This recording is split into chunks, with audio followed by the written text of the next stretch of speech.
Nuestro querido columnista, amigo Mariano Cabral, que como celebramos cada semana, su columna Pasado de Revoluciones, ha abocado a historias que en muchos casos no conocíamos tanto como creíamos. La semana pasada nos trajo a Santiago Liniers, ¿sí? Descubrimos que era francés, descubrimos que luchó para la corona española, y también nos enteramos que en las invasiones inglesas tuvo un rol muy importante, que su popularidad creció, que tenía aspiraciones a poder alcanzar el rango de virrey, ¿no? Quería llegar a ser eso. Fue premiado con la lucha en la resistencia de las invasiones inglesas con jefe de armas de la ciudad. Cargo seguramente importante, pero no saciaba sus apetencias.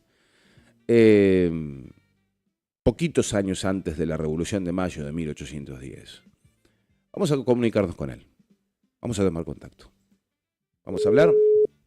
Vamos a charlar. Vamos a conocer qué pasó a partir de ese momento, ¿no?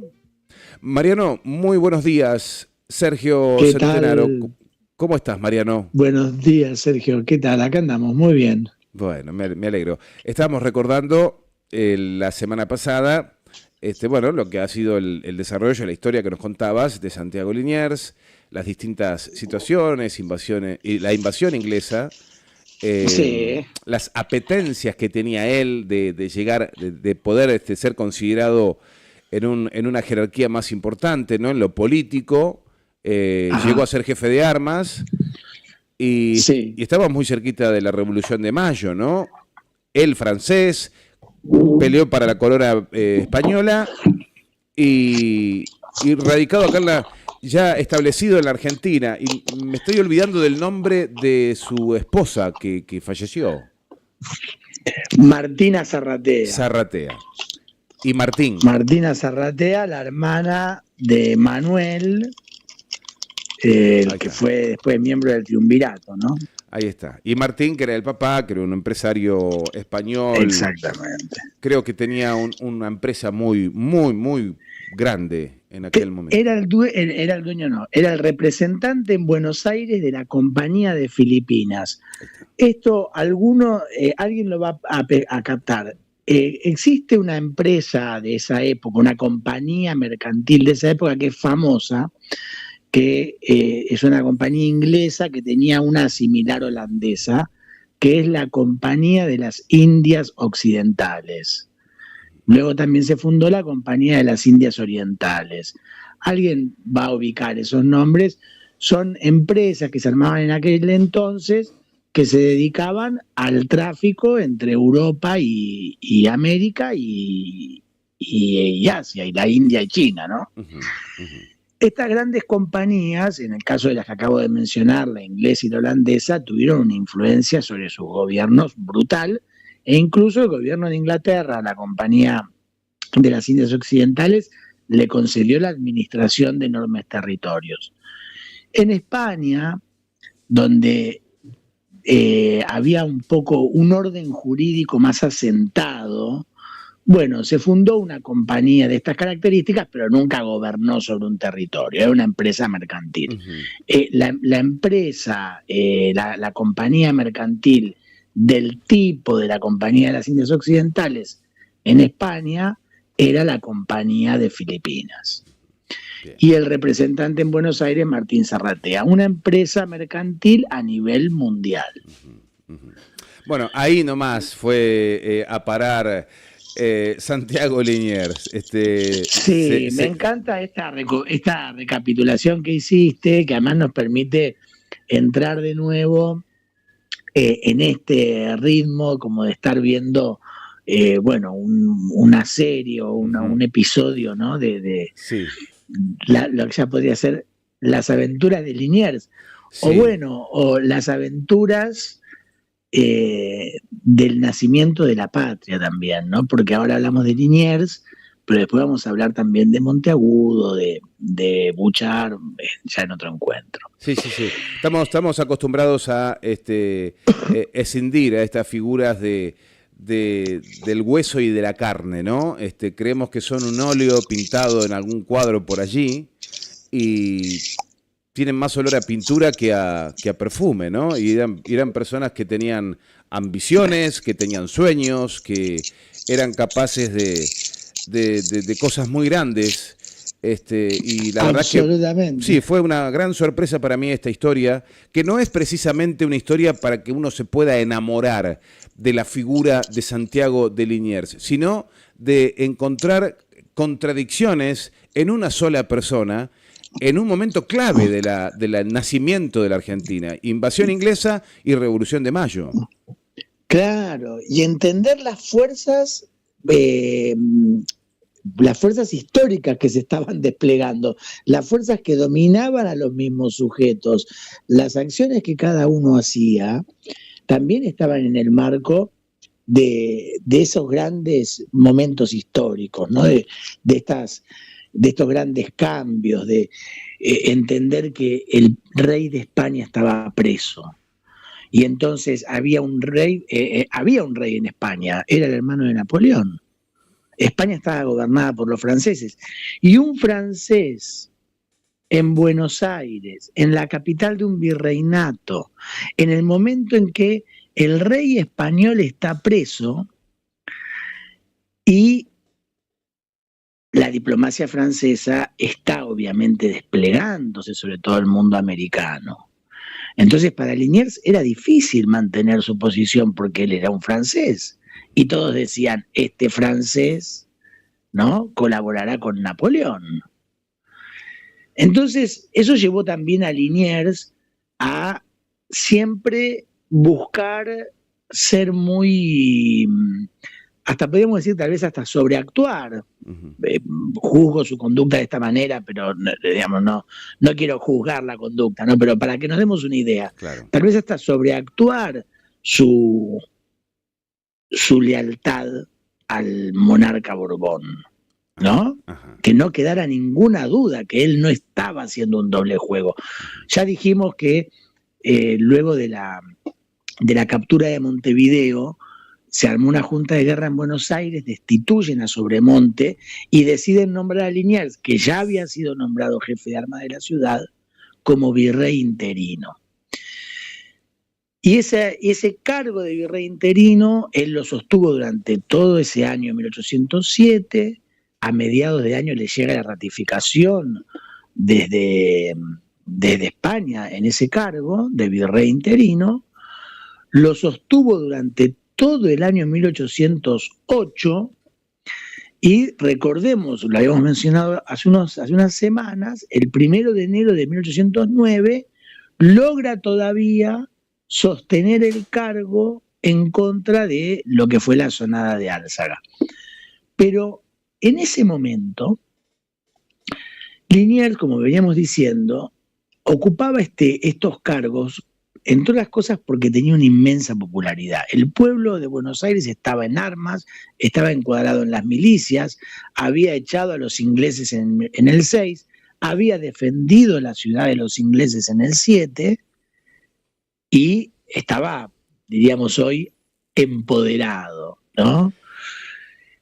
Y Liniers, que tiene una enorme popularidad, que el 12 de agosto de 1806, esa fecha que ya dijimos tiene que ser recuperada entre las grandes fechas patrias, es famoso que en plena batalla él está de pie en una esquina en medio de un tiroteo y una bala le roza la ropa y apenas se mosquea, ¿no? Ya es, digamos, una figura que entra con ribetes míticos ya. Ya no es aquel maduro capitán de fragata que está esperando tener un cargo mejor en el virreinato, ¿no? Ya va entrando con estos ribetes míticos de una figura de una excepcional popularidad. Hasta que a mediados de 1809 llega el virrey que lo viene a reemplazar, un virrey ya formal, no ya interino, que es nuestro conocido Baltasar Hidalgo de Cisneros, aquel al cual la revolución va a deponer. Cisneros llega a Montevideo, negocia con Liniers si debe o no ir a Buenos Aires, porque Cisneros sabe que Buenos Aires es una ciudad prácticamente sublevada, donde la multitud manda y hace lo que quiere. Y no es que realmente era una sociedad democrática donde la multitud hacía lo que quería, pero habían impuesto al jefe de armas, habían impuesto a un nuevo virrey, ¿no? Eran transformaciones impensadas en la sociedad colonial. Liniers le da garantías, Cisneros entra a la ciudad y Liniers abandona el cargo de virrey interino. Habíamos comentado el otro día también... Se fue para Córdoba. Exactamente, que se va para Córdoba. Entonces, Liniers se instala en Córdoba y ocurren los hechos de la revolución, que también ya hemos hablado y no nos vamos a repetir, pero que rápidamente, digamos, llega la noticia de la caída de la Junta Central de Sevilla, que es lo que va a disparar la creación de la Junta de Buenos Aires. Y ahí Liniers queda en este juego político, ¿no? El gobernador de Córdoba, Juan Gutiérrez de la Concha, que también era marino, que había sido compañero de Liniers, era bastante más joven que él, pero habían sido compañeros en la Escuela de Marinos de España, de Cádiz, que había peleado junto con él en la reconquista de Buenos Aires, que era una figura también importante dentro de las fuerzas navales del Río de la Plata, y que ahora era el gobernador de Córdoba, le dice a Liniers: nosotros vamos a resistir la creación de la Junta, y lo invito a que se una a nosotros, ¿sabes? Leales a la corona. Juan Gutiérrez, Juan Gutiérrez es gobernador de Córdoba, quiere resistir la creación de la Junta de Gobierno en Buenos Aires. ¿Por qué? Porque es argentino Juan Gutiérrez, es español, quiere defender a la corona española. Es español de nacimiento, pero acá tengamos en cuenta que españoles y americanos están de uno y otro bando. El gran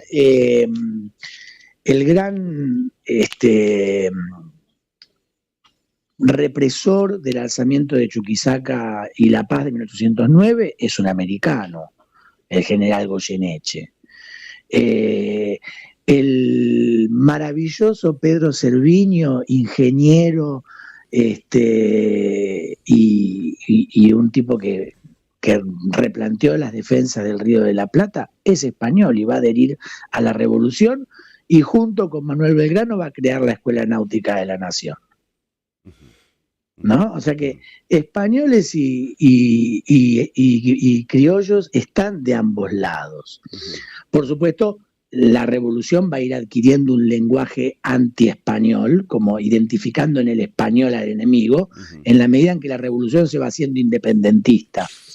Pero originalmente esto es una gran guerra civil, que podríamos decir entre un sector revolucionario y un sector conservador del antiguo régimen, de los privilegios de la nobleza. Entonces, vamos a ese Liniers de 1810 que se une a la sublevación de Córdoba. Y Liniers es una figura popular y levantan una milicia en Córdoba, 1.500 soldados, se ponen en marcha rumbo a Buenos Aires, y cuando están digamos, ya disponiéndose a marchar sobre Buenos Aires, se enteran de que desde Buenos Aires salió una fuerza a buscarlos, a detener esta contrarrevolución en Córdoba, y que esa fuerza ya está en marcha. Ahí miden las posibilidades que tienen y deciden retirarse en busca de la ruta del Alto Perú. Cuando están retirándose hacia el norte, son interceptados.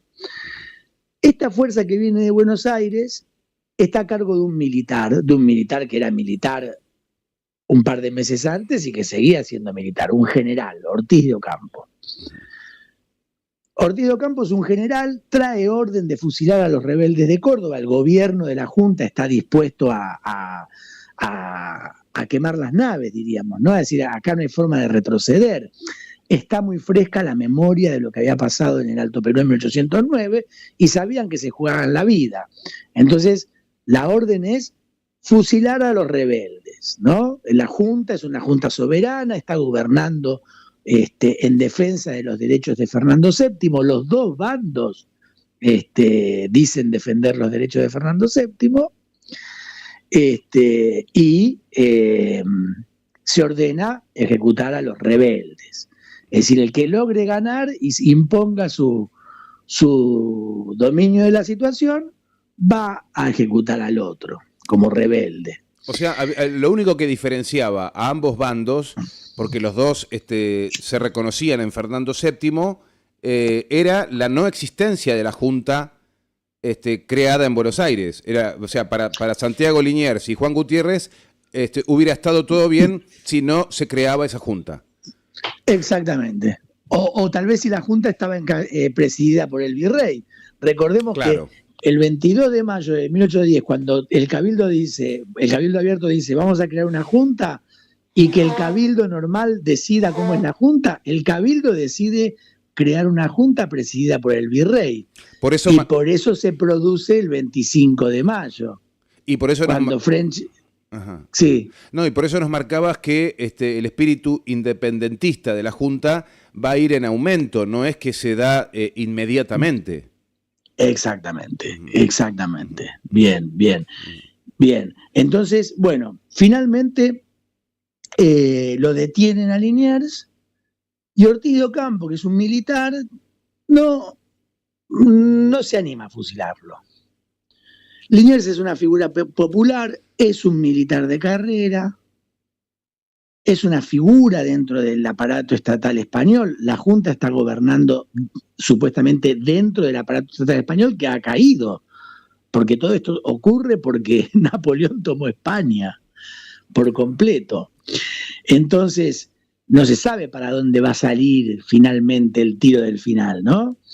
Entonces, Ortiz de Ocampo no se anima a fusilarlo y lo remite, junto con el resto de los líderes de la sublevación cordobesa, lo remite hacia Buenos Aires. Cuando la Junta se entera de que desde el norte cordobés está siendo enviado Liniers y los otros hacia Buenos Aires, dicen, no, esto es una locura porque si Liniers, con la popularidad que tiene, llega a Buenos Aires, no sabemos si nos da vuelta el apoyo popular. Nosotros tenemos ahora el apoyo popular, pero lo podemos perder. Mariano, cuando vos decís, no, está viniendo Santiago de Liniers, si lo dejamos venir, ¿quiénes son los que están hablando? La Junta, dame los nombres. La Junta son Cornelio Saavedra, presidente, son Ascuénaga, que era un militar, el más anciano, por eso estaba en la Junta, porque era una tradición poner al militar más anciano en Ascuénaga, Mateu, el cura Alberti, que es el único que no firma la ejecución de Liniers porque es un cura, Larrea. Bueno, los cocinaron, sí. Son ellos. Los famosos... Y los secretarios Paso y Moreno, ¿no? Esa es la Junta. Bueno, mira vos. Ellos tuvieron esa sangre fría de decir, no lo dejen venir. Ahí estoy pendiente. Perdón que te interrumpí, sí. Pero bueno. Y entonces y me faltó nombrar dos vocales de la Junta muy importantes. Uh-huh. Uno que va en misión al Paraguay, Belgrano, y otro que va en misión primero a Córdoba a resolver lo que Ortiz de Ocampo no resolvió y luego va a seguir hacia el Alto Perú, Castelli. Entonces, lo que hace Moreno como secretario de gobierno es enviarlo a Castelli, o decir, bueno, me enviemos un vocal de la Junta, y ese es Castelli, y le dice, no lo vaya a dejar sin fusilar. Que Liniers no llegue a Buenos Aires, ¿no? Esto se convierte en algo importante. Y efectivamente, Castelli va a ir junto con esta fuerza miliciana. O sea, va a ir con un refuerzo, porque la fuerza miliciana de Buenos Aires ya está, y ya tomó prisionero a Liniers. Va a ir con un refuerzo, y ese refuerzo que lleva Castelli es el Regimiento La Estrella, que lo vas a conocer. Son los famosos chisperos de French y Beruti, esa banda que andaba el 25 de mayo exigiendo una junta nueva. Bueno, esos son los que van con Castelli a reforzar esa fuerza militar, y Domingo French va a ser el jefe del pelotón de fusilamiento que finalmente va a acabar con la vida de Santiago Liniers. Entonces, tenemos finalmente en agosto de 1810, fíjate, apenas 2 meses después de la Revolución, 2 meses y medio, se está fusilando al que puede llegar a ser el oponente político más importante de la Junta, ¿no? Y así, de esta manera, termina el recorrido de Santiago Liniers, cuyos restos luego van a ser reclamados por España muchos años después, entregados por la Argentina a España, y hoy descansan en un panteón de los héroes nacionales en España. Impresionante. Un reconocimiento. Sí. Impresionante, no tenía el nombre French, encabezando el pelotón, el refuerzo que marcha junto a Castelli, ¿no? Van con junto Castelli. A Castelli. ¿Qué nombres? Moreno, Castelli, French, enfrentados a un popular Liniers.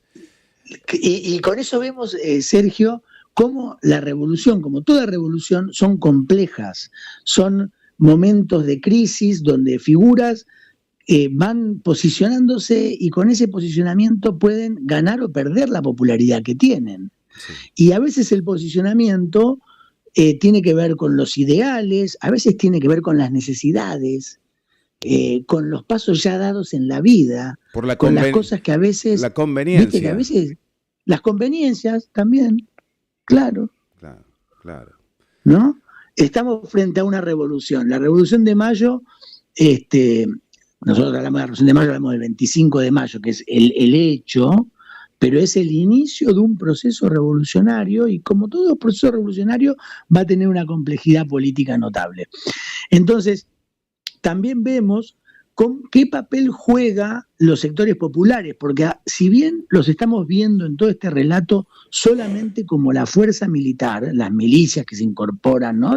los que se van incorporando a las fuerzas de un bando y otro, pero con todo lo que yo acabo de contar también vemos cómo en los cálculos de esa dirigencia política entra el hecho de cómo va a reaccionar el pueblo, ¿no? Entonces de ahí podemos intuir que entonces hay una participación popular importante. Es importante para qué lado va a querer sostener el pueblo, ¿no?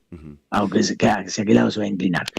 Entonces, con eso cerramos por hoy nuestro recorrido de la biografía de Santiago Liniers, y si me quedan 5 o 10 minutos, sí, claro, te hago la presentación de Bernardo Monteagudo, sí, para que luego también hagamos como hicimos con Liniers, lo presentemos, dale, hagamos un primer capítulo y lo cerremos el jueves que viene. Dale, arranquemos, nos quedan 10 minutos, dale. Bueno, entonces, Bernardo Monteagudo nace en 1789. En 1809, cuando se produce la Revolución de Chuquisaca, Bernardo Monteagudo tiene 20 años. Bernardo Monteagudo es tucumano. Y voy a dar un dato que posiblemente mucha gente no conozca. Bernardo Monteagudo es mulato. ¿Y sabes lo que quiere decir mulato? Sí, una mezcla de un aborigen y un negro. Eso es sambo. En la nomenclatura de los mestizajes que usaban los españoles, sí, aborigen y blanco, negro es sambo. Mulato es español y negro. Ahí está, ahí está. Blanco y... Entonces, claro, blanco y negro. Entonces, Bernardo Monteagudo es hijo de un pequeño comerciante tucumano, español, y una mujer negra que es liberta, o sea, que había nacido esclava. Ese es el matrimonio Monteagudo, que es un pequeño comerciante, no es un poderoso de Tucumán, pero que le alcanza su pequeña fortuna de pequeño comerciante para enviar a su hijo a la Universidad de Chuquisaca en el Alto Perú, actual Bolivia. Allí Monteagudo va a estudiar leyes y va a escribir un texto que se va a hacer famoso, donde él imagina un diálogo entre Fernando VII, preso de Napoleón, y el Inca Atahualpa, que había muerto hacía 300 años. Había sido asesinado por Pizarro hacía 300 años. Todo un diálogo en torno a los derechos de los monarcas y la prisión del monarca, ¿no? Y donde va a terminar diciendo Monteagudo, bueno, en realidad, preso el monarca, los derechos quedan en el pueblo, vuelvan los derechos al pueblo. Ese pequeño texto de Monteagudo se va a hacer famoso, para los autores argentinos tiene un peso muy relevante en el alzamiento de Chuquisaca.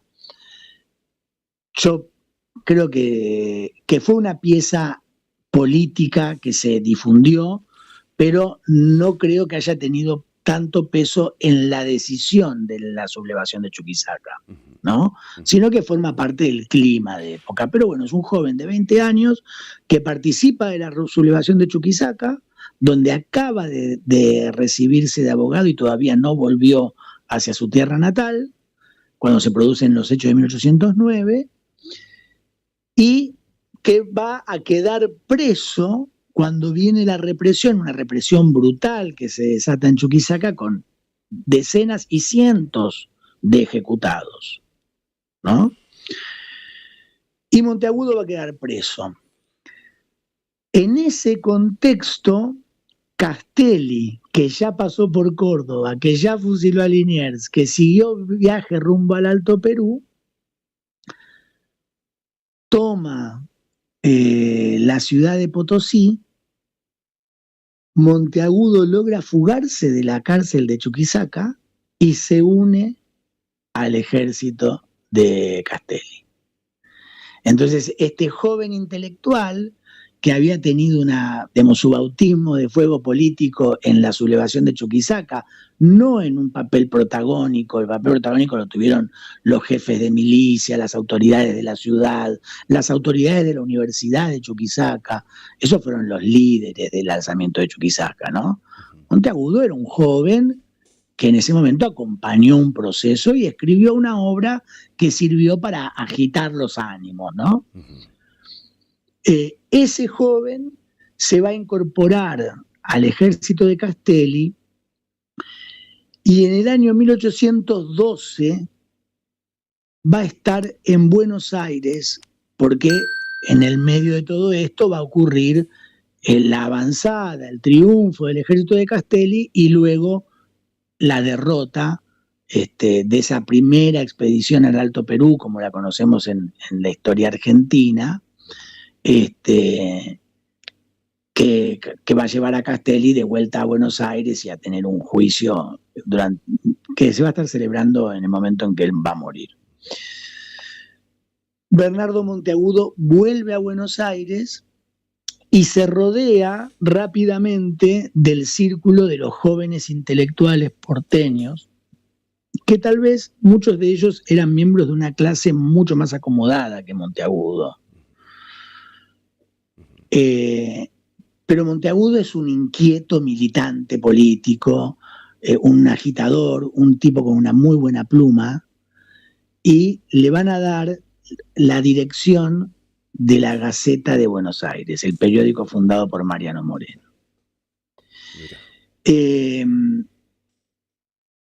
son dos directores, Paso Silva y Monteagudo. No me quiero meter con la biografía de Paso Silva, que para la gente es un personaje desconocido, no importa, pero sí van a contrapuntear, porque cada uno dirige una edición, son 2 ediciones semanales que tiene la Gaceta, cada uno dirige una edición y van a contrapuntear uno con el otro en los artículos del periódico. ¿Qué es Van a tener debates políticos los dos directores de la Gaceta en sus respectivas ediciones. Monteagudo se va a convertir en una figura interesante dentro de ese grupo de jóvenes, que es un grupo que está de momento enfrentado al sector de Saavedra, que es el sector que tiene el apoyo popular y que además es el sector que logró un acuerdo con los representantes de las provincias. Bien, o sea que hay una fuerza que podríamos definir casi nacional y popular. Nacional en el sentido de su desarrollo territorial y popular por el fundamento de su poder. Que conducía Cornelio Saavedra. Que conducía a Cornelio Saavedra. ¿Y por qué? Y Monteagudo va a entrar en el escenario político enfrentado a ese grupo. Después vamos a ver su camino, porque hace un camino muy interesante. Bien. No. Entonces, ¿te parece? Lo dejamos por acá a Bernardo Monteagudo presentado, Sí. tucumano, mulato, de un sector medio, ¿no? Un pequeño comerciante de Tucumán, formado en Chuquisaca, formado en una de las grandes universidades españolas en América, revolucionario del 9, preso, fugado. Son vidas de película, Sergio, ¿no? Sí, claro que sí. Claro que sí. Son vidas de película. Claro que sí. Qué bueno, que llega a Buenos Aires y se entremezcla con la más alta política de la ciudad, con los que están cortando el bacalao de la disputa de poder más en la cima del poder nacional. Ahora, quedé fascinado, Mariano, y te invito que ya no paremos más, porque me has enganchado la historia de Santiago Liniers. Me llevaste con Castelli, que no me dijiste en qué zona fue fusilado. No fue en Córdoba, no fue en Buenos Aires. Estaban escapando hacia el Alto Perú y los interceptan y allí es fusilado. Sí, pero el lugar de fusilamiento es en Córdoba. O sea, los están trayendo de vuelta a Buenos Aires, o sea que están de nuevo en Córdoba y ahí lo intercepta Castelli y lo fusila. Con French. Con Domingo French al frente del pelotón de fusilamiento. Una locura, pero sí, pero urgente se tiene que hacer una serie de estos tiempos. Urgente se tiene que hacer. Y bueno, y cuando nos pones a Bernardo Monteagudo, queda exactamente, calza perfecto en la continuidad de esta historia. Por eso te decía, no paremos más, sigamos subiendo hasta llegar al 900, enganchando historias de estos personajes que han sido parte de tantas revoluciones que ha vivido nuestra Argentina, Mariano. Absolutamente, vamos a hacer ese recorrido y va a ser un enorme placer para mí hacerlo. El otro día voy a aprovechar para hacer un aviso, no sé si tendría que hacerlo, pero lo voy a hacer. Hacelo, sí. El otro día te escuchaba un comentario antes de una de las salidas que decías, ¿estará escribiendo algo? Bueno, a fines de este año, si Dios quiere y nos acompaña, vamos a estar publicando un trabajo que vengo haciendo ya hace varios años sobre la gran invasión inglesa al Río de la Plata. Así que bueno. ya iremos dando noticias, ya es un trabajo que ya está en su etapa final y está entrando en corrección, en un par de meses vamos a tener novedades para dar al respecto. ¿Pero es un libro? Sí. Bueno, no, es un golazo. Es un golazo, Mariano. Tenés que venirte a presentarlo acá a Posadas, ¿eh? Sería un honor. Pero lógico, ¿sabes qué? Por supuesto que sí, haremos todo el esfuerzo posible para que puedas estar acá. Bueno, felicitaciones. ¿Se puede decir algo más o hasta ahora está medio bajo cuerda? Por ahora digamos eso, me parece Bien. que ya es un montón. Ya Dale. te digo que con él, viste que una de esas cosas las cuida. Sí. Pero me venía quedando en el tintero esto, que nunca te lo comenté. Felicitaciones. Y como vos te lo preguntabas el otro día en el programa, dije, bueno, le voy a comentar a Sergio y a los oyentes que sí, que efectivamente Ya está. estoy por publicar, si Dios quiere. ¿Eh? En 2025. Esperemos que sea para fines de este mismo año. Bien, perfecto, perfecto. Mariano, extraordinario. Te agradecemos mucho esta columna. Me voy lleno de este mundo revolucionario de los orígenes de la Argentina, producto de esta oportunidad que nos brindas con esta columna. Te lo agradecemos enormemente. Bueno, Sergio, muchísimas gracias y un saludo a vos, a Ronnie y a la audiencia. Nos vemos entonces el jueves que viene. Muchísimas gracias, un gran abrazo, hasta pronto. Mariano Cabral con nosotros, haciendo pasado de revoluciones. Un lujo que nos estamos dando, realmente es un placer poder abocarnos un ratito a la historia y con alguien que entiende y que nos acompaña y que nos tiene paciencia con aquellas preguntas para tratar de hacer las coordenadas correctas, ¿no? De un pasado difícil, donde hay que interpretarlo, donde hay sectores que también te interpretan la historia y te la van llevando para donde quieren. Bueno, acá estamos libres, jugando libres, junto a Mariano Cabral, escuchándolo y aprendiendo momentos importantísimos, pero también metiéndonos en la vida de muchos de estos actores que han sido parte de la revolución y de tantas revoluciones de nuestro país.